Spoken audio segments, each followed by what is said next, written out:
In most sushi restaurants, including in Japan, the wasabi on your plate is not wasabi. But the fake condiment is just one secret behind the meal in front of you. 12 sushi types, one complete breakdown. Narezushi. This was never meant to be eaten with rice. The rice was a tool, not a food. Fish were gutted, packed in layers of salt, and buried in fermented rice for 6 months to over a year. The rice produced lactic acid. The acid lowered the pH of the fish flesh, creating an environment that suppressed bacterial spoilage. When the fermentation cycle ended, the rice was discarded. The fish was removed, sliced, and consumed. This method worked because it created an anaerobic, acidic environment hostile to the microorganisms that cause decay. No cold chain required, no electricity, just salt, rice, and time. The oldest surviving form of this tradition is Funazushi from Lake Biwa, fermented for 1 to 3 years.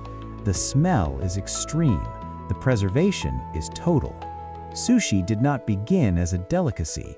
It began as a solution to the problem of keeping fish edible long enough to eat.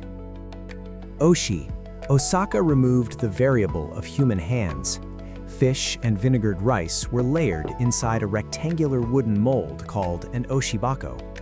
A lid was pressed down and held under sustained pressure.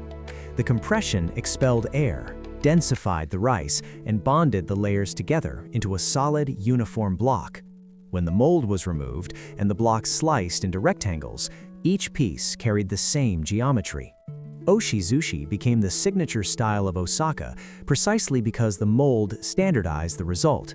The format was less dependent on the individual skill of the chef and more dependent on the quality of the ingredients and the consistency of the pressing process. While Edo developed sushi around speed and individual touch, Osaka built its version around repeatability. Different cities, different philosophies, the same rice. In Osaka, the mold was the craft. Nigiri. In the early 19th century, a street vendor in Edo changed what sushi was. Hanaya Yohei pressed fish directly onto a palm-sized mound of vinegared rice. No mold, no extended fermentation. The result was ready in seconds. Customers ate standing at outdoor stalls, paid, and walked away. The rice was now part of the dish, not a preservation agent to be discarded. This required a critical shift.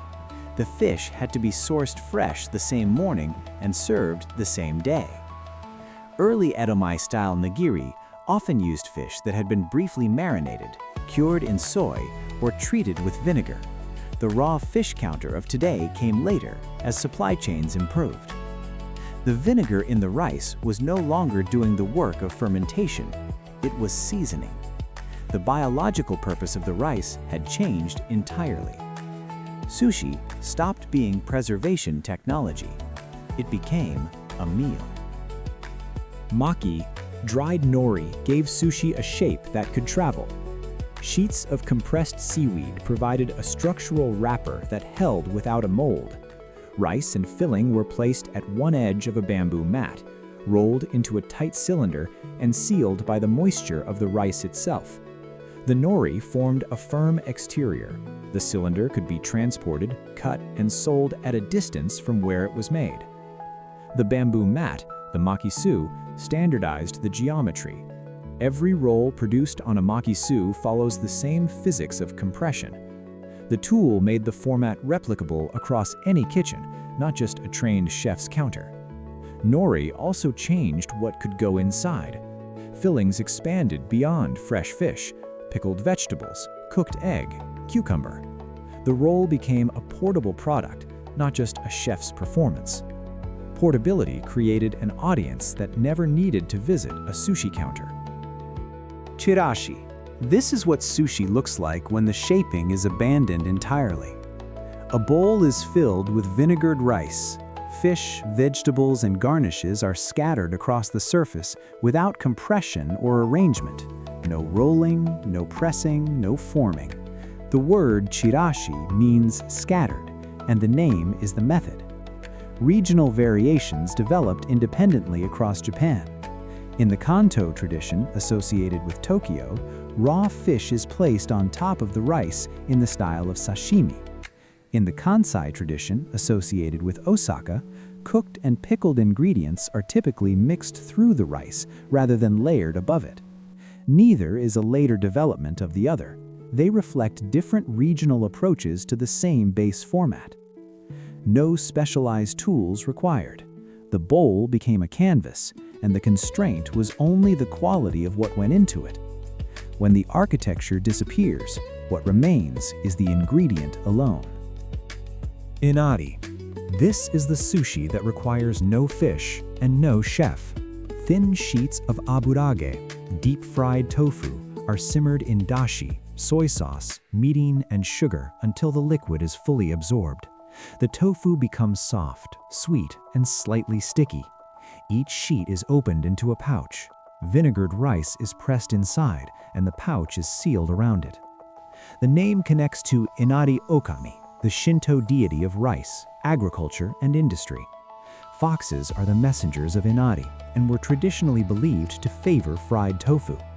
Shrines dedicated to Inari across Japan serve Narezushi as an offering food. The religious association embedded it into everyday life. It required no expensive fish, no specialized technique, and no formal training. Without raw fish, Narezushi was more practical to transport and less perishable than fish-based sushi. It spread through street stalls, convenience stores, and bento boxes. Sushi without fish reached every level the fish-based versions could not. Sashimi. This item does not belong on this list. It is here anyway, because it never left the counter. Sashimi is not sushi. There is no rice, there is no vinegar, there is no roll or press or mold. It is sliced raw fish served alone. The tradition developed in parallel to sushi, not as a variation of it, a separate discipline sharing the same supply chain and, in formal settings, the same counter. In a traditional omakase, sashimi and nigiri are served by the same chef from the same preparation surface. The knife skills required are closely related. The sourcing standards are identical. The freshness requirements are identical. The distinction is definitional, not culinary. Sashimi is on this list because wherever sushi exists at a serious level, sashimi is already there beside it. The rice is absent. The standard is not. Futomaki. This roll was built to hold more than a standard maki could contain. Where standard maki uses one or two fillings, Futomaki typically contains multiple: kanpyo, tamagoyaki, spinach, shiitake, and others depending on region and occasion. The larger diameter means each slice reveals a cross-section of colors and textures arranged concentrically around the center. Cutting Futomaki requires a wet knife drawn cleanly in a single motion. Sawing compresses the fillings and collapses the geometry of the cross-section. A related tradition exists in Japan around Setsuben, the spring festival, where a thick roll, ehomaki, is eaten whole, uncut, in silence, while facing the year's lucky direction. Cutting it is considered inauspicious. This is a specific ritual tradition distinct from Futomaki as a general category, though the formats overlap. More fillings, more ceremony, more reasons not to rush the knife. Gunkan. A structural problem created a new category of sushi. Sea urchin, uni, and salmon roe, ikura, could not be placed on nigiri. They had no solid surface to adhere to. Applied to a rice mound, they slid off immediately. Chefs at Kyubei Restaurant in Tokyo solved this in the 1940s by wrapping a strip of nori vertically around the perimeter of the rice, extending slightly above the top surface. The nori formed a continuous wall. The loose topping sat inside the vessel it created. The shape was said to resemble a naval warship viewed from above. Gunkan means battleship in Japanese. The engineering consequence was significant. Every topping that had previously been unservable on rice, loose roe, sea urchin, finely chopped seafood, became viable.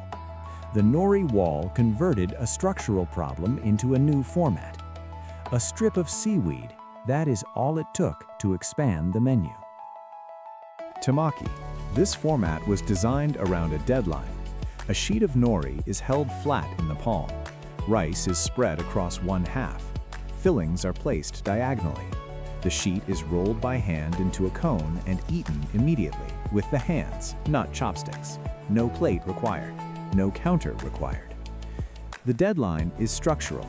Nori absorbs moisture from the rice quickly. Once it softens, the cone loses its rigidity.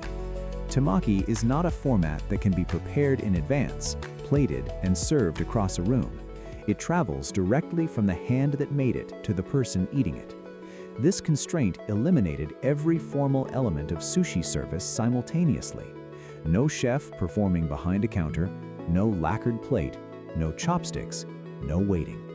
The time pressure is not a flaw, it is the format. Uramaki. This roll was invented to make sushi acceptable to people who refused to eat sushi. One widely cited account places the origin in 1960s Los Angeles, where Japanese chefs working in American restaurants encountered a consistent problem. American customers rejected the texture and appearance of nori on the outside of rolls. The solution was geometric. The nori moved to the inside, wrapped around the filling. The rice became the exterior layer. Sesame seeds or tobiko were pressed into the outer surface. The seaweed was now invisible. The result was the California roll, and from it, the entire architecture of Western sushi. The inside-out format became the template for virtually every roll served in non-Japanese sushi restaurants globally. The origin of the California roll is disputed, with multiple chefs and cities claiming credit. What is not disputed is what the format did. It removed the barrier that kept millions of people from eating sushi at all. The version created for people who did not like sushi became the face of sushi worldwide. Temari. This is sushi designed to leave the restaurant entirely.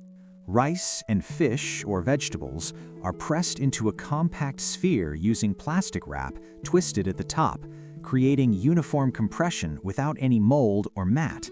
The ball holds its shape, fits in a box, travels to a picnic, and can be assembled in a domestic kitchen by anyone. The name references temari, traditional Japanese decorative balls, historically crafted objects associated with play and celebration. The visual parallel is direct. Bright fish pressed against white rice, the spheres small enough to sit in a palm. Temari sushi requires no cutting skill and no knife technique.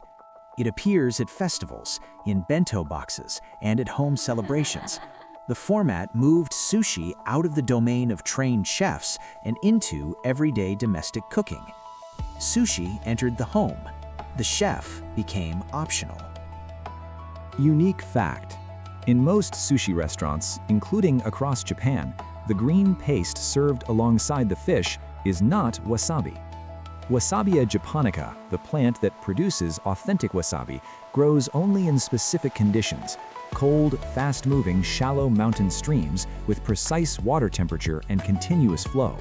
It requires approximately 2 years before the rhizome reaches harvestable size. Global cultivation is limited to a small number of regions in Japan, parts of New Zealand, and a handful of farms elsewhere. The plant cannot be scaled industrially. What fills the gap is a substitute: European horseradish, mustard powder, starch, and green food coloring. The combination approximates the color and general heat profile of real wasabi. It is a fraction of the cost, stable at room temperature, and ships globally without degradation. Real wasabi and the substitute are chemically distinct. The heat in authentic wasabi comes from volatile compounds that begin dissipating immediately after the rhizome is grated.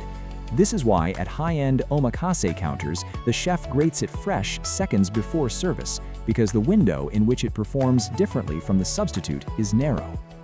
Most diners never notice. The substitute has become so normalized that it defines what people expect wasabi to taste like. The most iconic condiment in sushi is almost universally replaced.